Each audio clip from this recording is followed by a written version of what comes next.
In southeastern Turkey stands Göbekli Tepe, a site so old that it predates agriculture. So what's emerging as a result, if Göbekli Tepe hadn't been found, none of this would have happened. In 1949, in the rugged hills of southeastern Turkey's Şanlıurfa province, a small rural village quietly came into existence.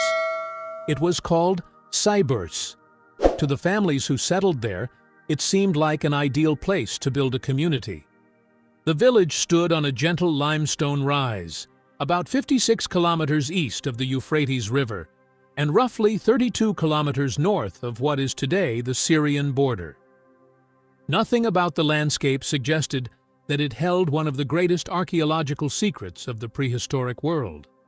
The people who laid the foundations of their homes, planted trees, dug wells, and raised generations of children had no reason to suspect that, only a few meters beneath their feet, another community had once gathered in exactly the same place, more than 11,000 years earlier.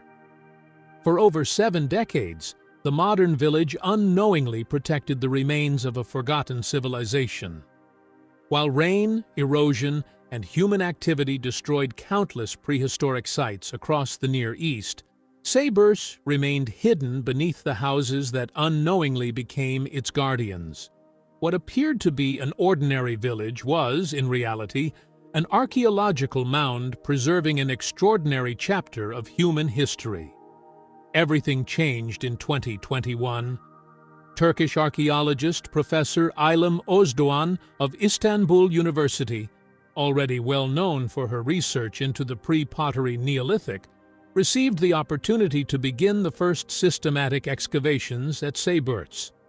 Because much of the ancient settlement still lay beneath the modern village, her team could initially investigate only the portion of the mound that had remained untouched by modern construction. Even with this limitation, expectations were high. By that time, southeastern Turkey had already transformed archaeological thinking. Since the rediscovery of Göbekli Tepe in 1994 by German archaeologist Klaus Schmidt, researchers had realized that the region contained an entire network of remarkably ancient ceremonial settlements. Sayburç was believed to be part of that network, but nobody could predict what remained beneath its soil. As excavation trenches slowly cut through thousands of years of accumulated deposits, each layer brought the team closer to a world that had disappeared at the very beginning of the Neolithic. Within only a few months, the excavation produced evidence so unexpected that it immediately attracted international attention. When the discovery was formally published in the journal Antiquity in December 2022, archaeologists around the world recognized that they were looking at something fundamentally different from anything previously known from this period.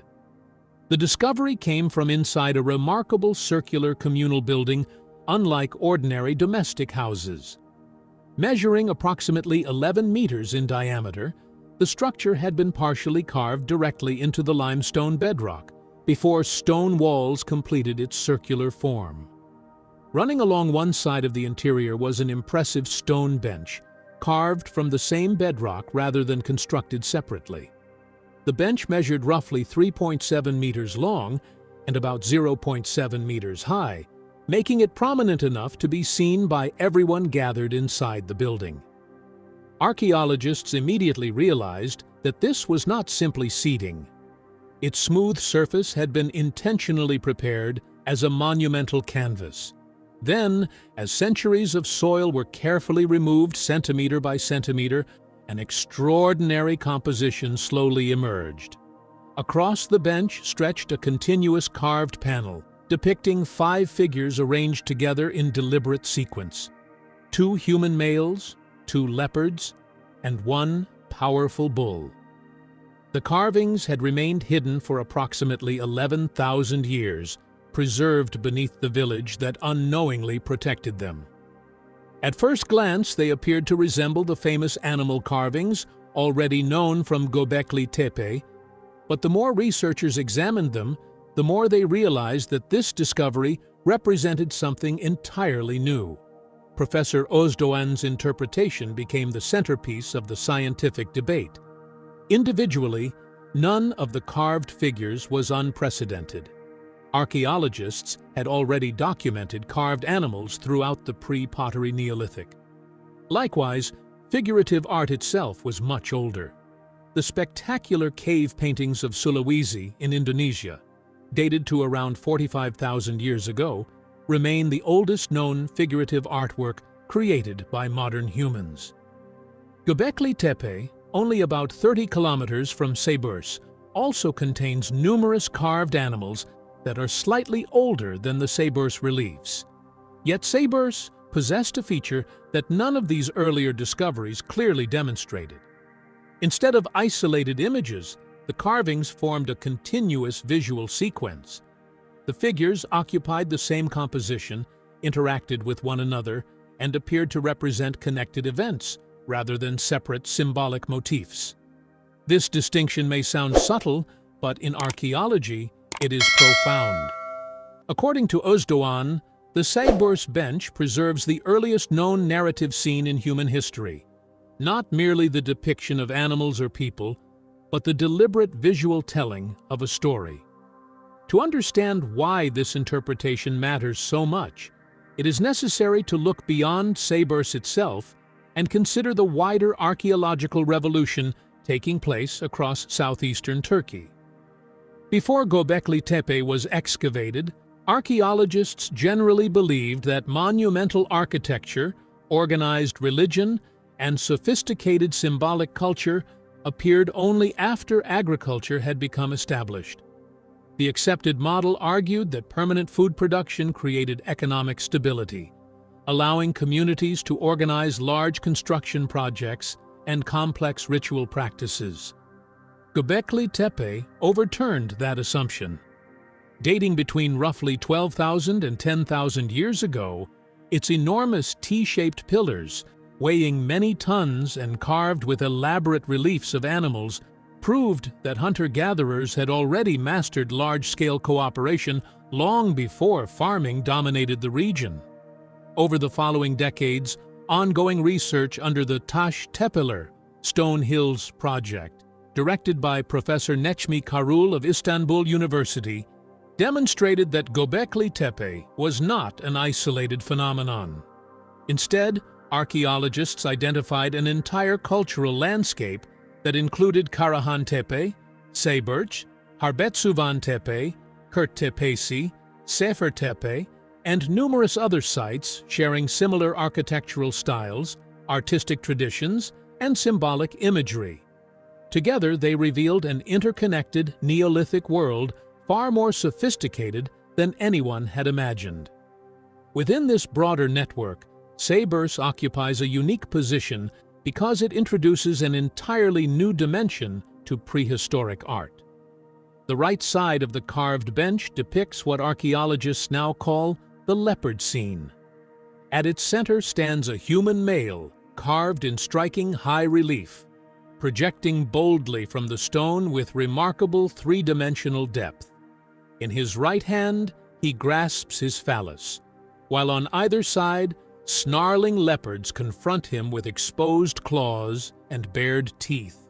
On the opposite side of the bench appears the bull scene, where another human figure, smaller and crouching slightly, faces a powerful horned bull while holding what may be a snake or ceremonial rattle. Unlike the leopard figure, these carvings are executed in low relief, deliberately integrated into the stone surface. This sophisticated combination of sculptural techniques immediately impressed specialists because it demonstrated conscious artistic decisions rather than simple decoration. Even more important was the relationship between the scenes. The figures face particular directions, occupy specific positions, and appear connected across the same continuous surface. They are not merely symbols placed beside one another. They appear to participate in a sequence of events. Whether that sequence represents a hunting episode, a ritual performance, a mythological narrative, or a symbolic explanation of the relationship between humans and dangerous animals, remains uncertain. The exact meaning may never be recovered. Yet the structure of the composition itself strongly suggests that the people of Sayburç intended viewers to experience it as a story. That conclusion, supported by the archaeological evidence and reinforced by comparisons with the wider Taş Tepeler tradition, is what makes Sayburç one of the most remarkable archaeological discoveries of the 21st century. The true significance of the Sayburç discovery becomes clear only when archaeologists move beyond simply describing the carvings and begin asking what the people who created them intended others to see. The two scenes carved across the limestone bench are not random collections of figures. They depict human beings interacting with animals in specific situations. On the right side of the panel, a man stands confidently between two snarling leopards, his body carved in bold high relief, projecting dramatically from the stone as if confronting the danger before him. On the opposite side, another man, carved in lower relief and adopting a slightly crouched posture, faces a powerful bull while holding what appears to be either a snake or a ceremonial rattle. The two compositions are visually distinct, yet they are arranged across the same continuous surface, as though they belong together. They appear to represent separate moments within a single sequence. Exactly what that sequence meant to the people of Sayburç remains unknown. It may depict a hunter confronting predators in one scene and prey in another. It may illustrate a myth explaining the relationship between human courage, fertility, and the dangerous natural world. It may even represent a ritual narrative performed within the building itself. Archaeologists cannot yet determine which interpretation is correct, because the people who carved the panel left behind no written language to explain its meaning. Yet, the precise storyline is not what makes the discovery revolutionary. What matters is that the figures were deliberately arranged to communicate a connected narrative. According to Professor Ilham Özdoğan's interpretation, published in Antiquity in December 2022, this is not simply symbolic art, but an ontological narrative, a visual representation of a foundational story explaining how the world, nature, and humanity were understood by this early Neolithic community. Rather than decorating a wall with unrelated symbols, the people of Sayburç appear to have created a permanent story designed to be experienced collectively. This interpretation transforms the carved bench from an artistic object into something far more important. Özdoğan argues that the relief functioned as what modern researchers describe as social cognitive infrastructure, a shared visual system through which an entire community could transmit knowledge, beliefs, and cultural identity across generations. In other words, the carvings were not merely meant to be admired, they were meant to be understood, remembered, and discussed. The building itself strongly supports this interpretation. Unlike ordinary houses discovered at other Neolithic settlements, this circular structure was clearly designed as a communal gathering place. Its 11-meter interior, carved partly into bedrock and furnished with a continuous stone bench, would have accommodated groups of people assembled together. Anyone entering the building would immediately face the carved relief stretching along the wall. People seated around the interior would all have viewed the same scenes simultaneously. The architecture and the artwork therefore functioned together. The building created a setting for collective viewing, while the narrative panel provided the shared focus of attention. This combination makes Sayburç fundamentally different from earlier examples of prehistoric art. Famous cave paintings such as those at Lascaux in France, Chauvet Cave, and Sulawesi in Indonesia are located deep inside cave systems that require deliberate effort to reach. Whatever purposes those paintings served, they were not integrated into buildings designed for routine communal gatherings. Sayburç represents something different, storytelling embedded directly into public architecture.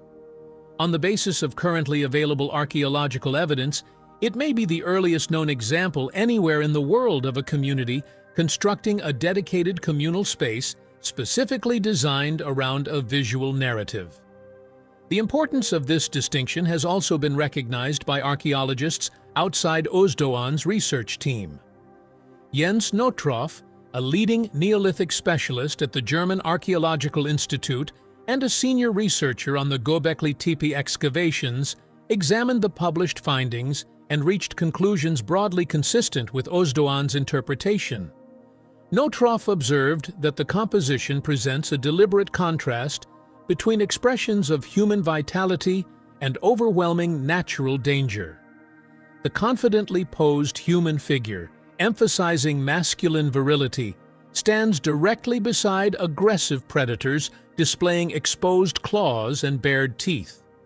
This juxtaposition suggests that the carvings were carefully organized to communicate tension between humanity and the dangerous forces of the natural world.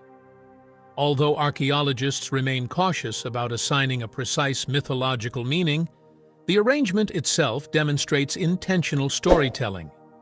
The visual composition encourages viewers to interpret relationships rather than isolated symbols.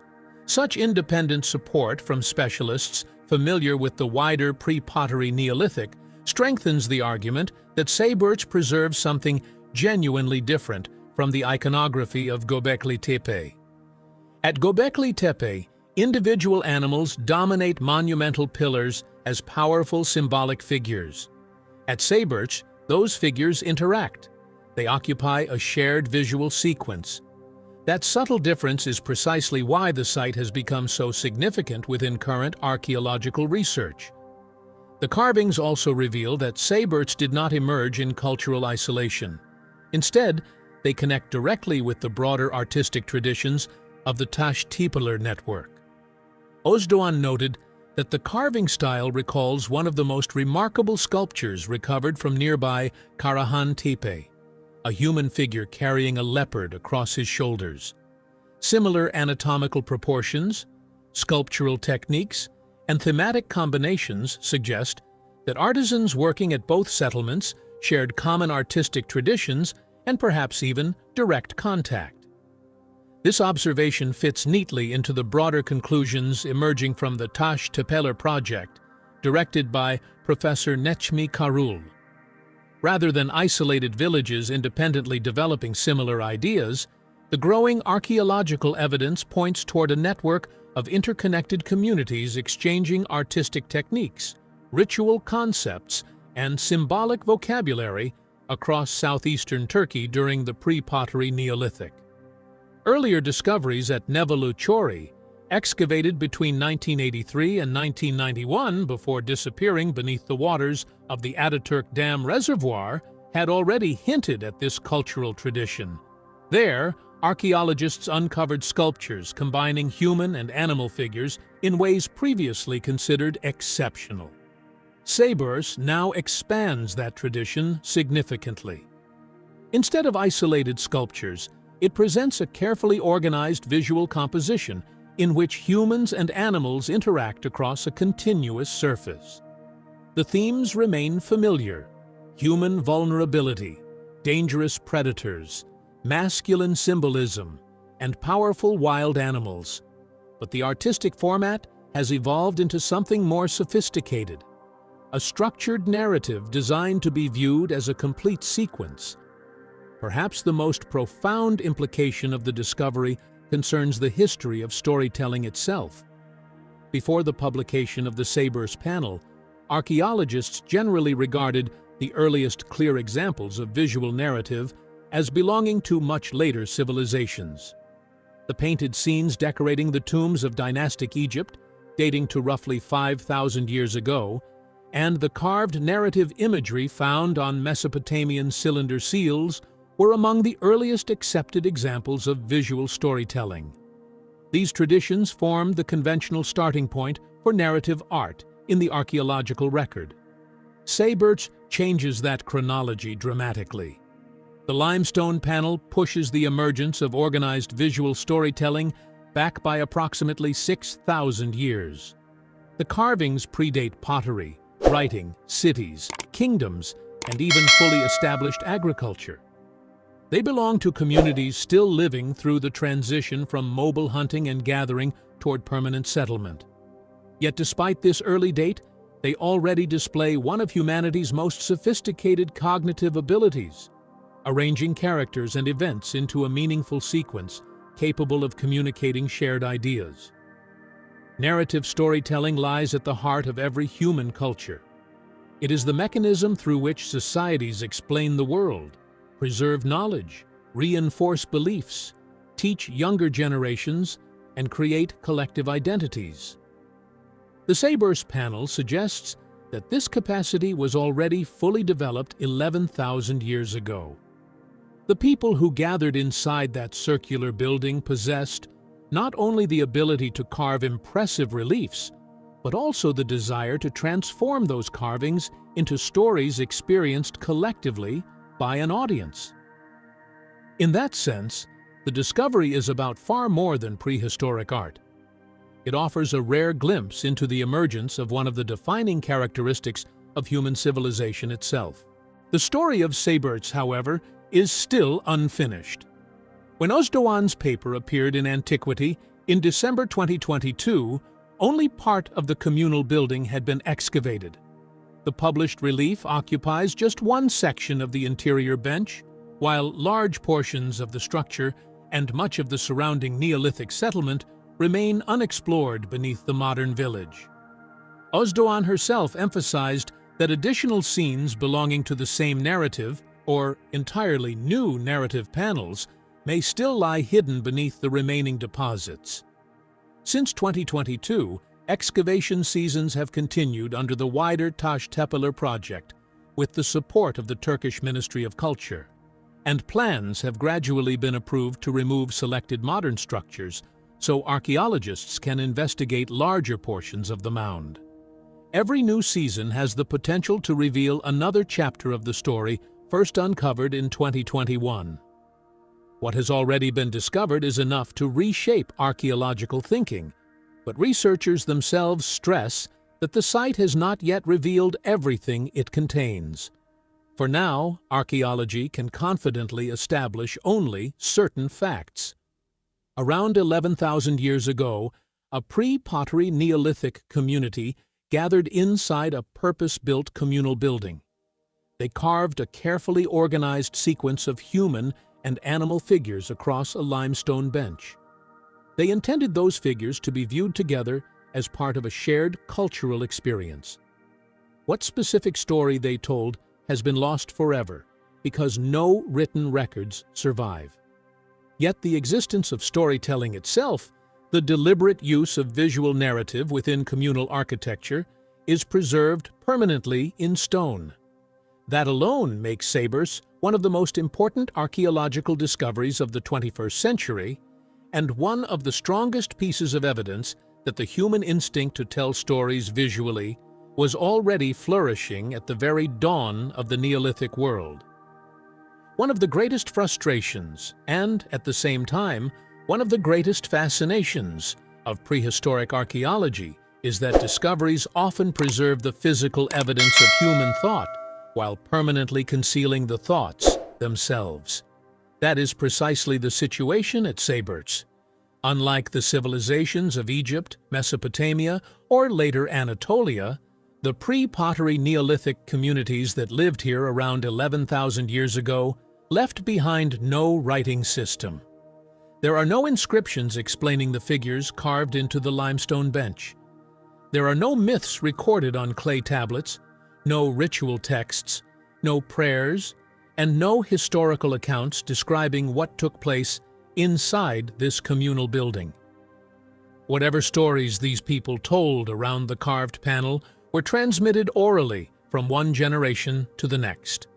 Their religious beliefs, cosmological ideas, rituals, and social traditions existed only in memory and spoken language. Over thousands of years, those voices disappeared. The people vanished, their language vanished, and with it vanished the precise meaning of the remarkable scene they carved into stone.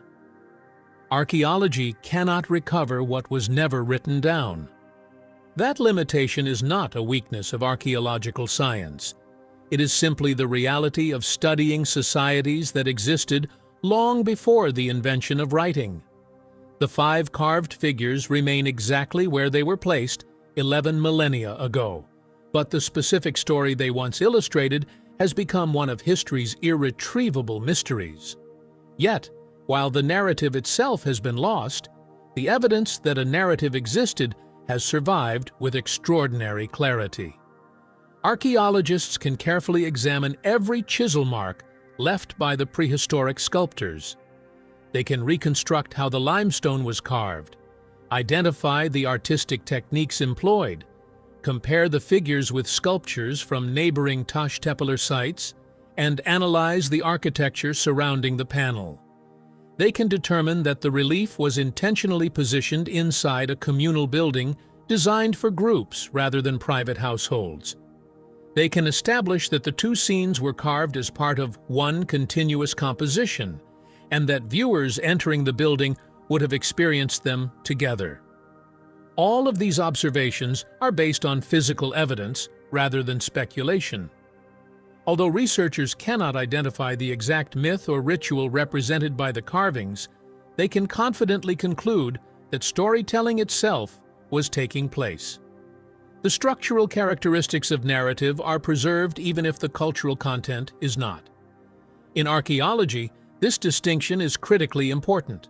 Physical evidence allows scholars to reconstruct behaviors and social practices, even when beliefs remain beyond recovery. The Sayburç relief therefore preserves something deeper than a single forgotten story.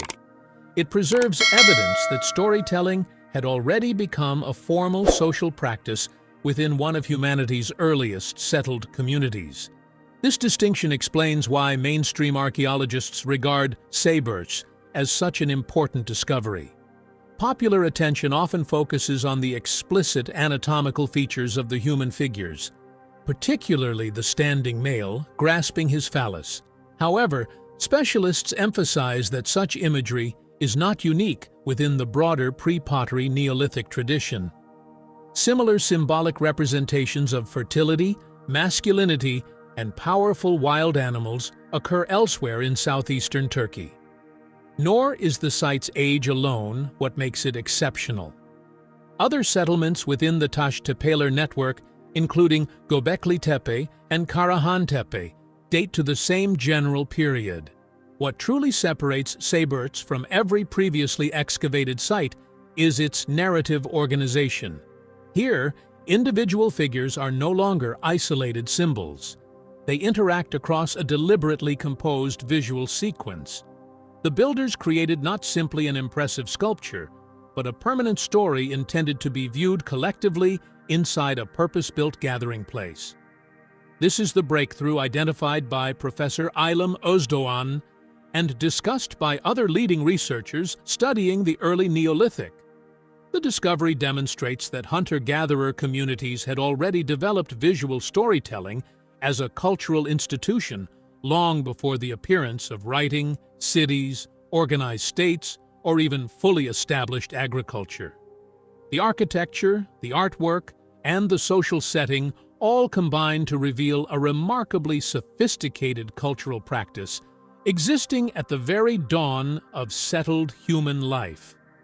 When viewed from the perspective of world history, the implications become even more remarkable.